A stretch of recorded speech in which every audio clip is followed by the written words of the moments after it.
I'm here with my stepmother Jill of Catering by Jillian, and we'll be making a delicious English trifle today on Slow Cookery.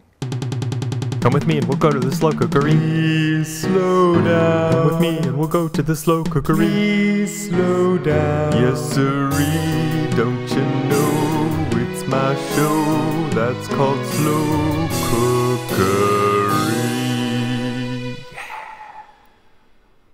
The only complicated part about making a trifle is the custard, and today I'll be showing you the basic recipe for making custard.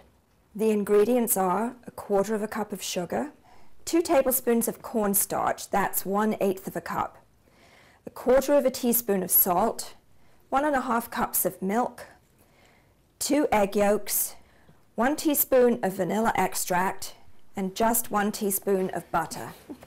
It flopped. For a trifle of this size, you need a quadruple or a quintuple batch of custard. We're using a quintuple batch just to be safe.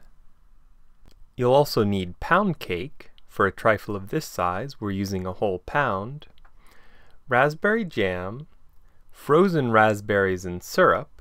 We're using a 12-ounce bag that we've thawed in a bowl, whipped cream. We whipped up about a pint, adding in about 3 tablespoons of powdered sugar, and fresh raspberries. We used about 30.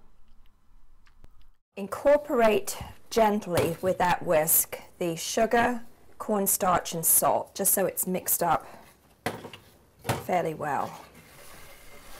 Then, slowly add a small amount of the milk. That's good. It's much easier to incorporate the dry ingredients and get rid of lumps when there's less milk in the pan. Remember the first principle of slow cookery. Sometimes you finish faster by working slower. Slow stirring. Great. Then you can add the rest of the milk. Now we need some fire under there. Heat the mixture while stirring until it's well mixed and starting to get warm. Whisk the eggs just lightly, and then take some of the mixture in the pan and incorporate it into the egg mixture. And then mix it into the mixture in the pan and keep slow stirring. Keep stirring slowly until the mixture starts to bubble. Bear in mind the second principle of slow cookery. A watched pot eventually boils. Then, lower the heat and continue to stir for about a minute, simmering it gently. Maybe a bit more gently than I am here. Oh, that's looking good. Whoa. It's bubbling all over the floor. Now you can turn off the heat and add the butter and the vanilla. Once you've incorporated them, you only need to stir it every 30 seconds to a minute while it cools, just so that it doesn't form a skin on top. Here at Slow Cookery, we believe in monotasking. So have an assistant do this for you so you don't have to think about it while you slice the pound cake and spread it with raspberry jam. You want it so that whenever anyone takes a spoonful of this, they're getting some of the pound cake and some of the raspberry jam. And there's lots of room for correcting errors as you cut this. Then you can pour on the frozen raspberries that you've thawed, spreading them out and letting the liquid soak into the pound cake. Delicious. By now, the custard should be cooled slightly, just so that it won't crack the bowl when you pour it in.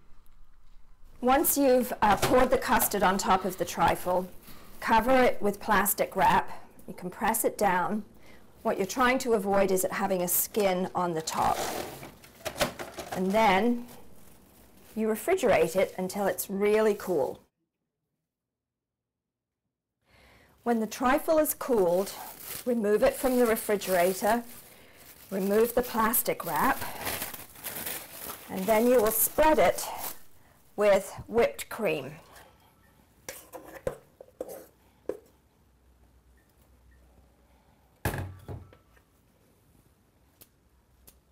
Try to get it as smooth as you can, though you're going to decorate the top of this, so it's not that important.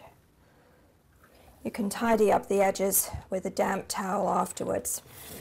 Take the rest of your whipped cream. I'm using a disposable piping bag.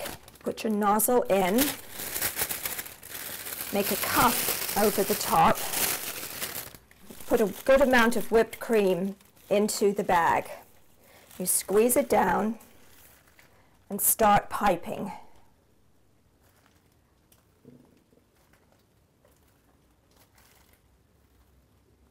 Refill the piping bag as needed, creating dollops of whipped cream in whatever design you like. Then you can dot fresh raspberries onto the top of each of your whipped cream dollops. And there you have a wonderful English trifle.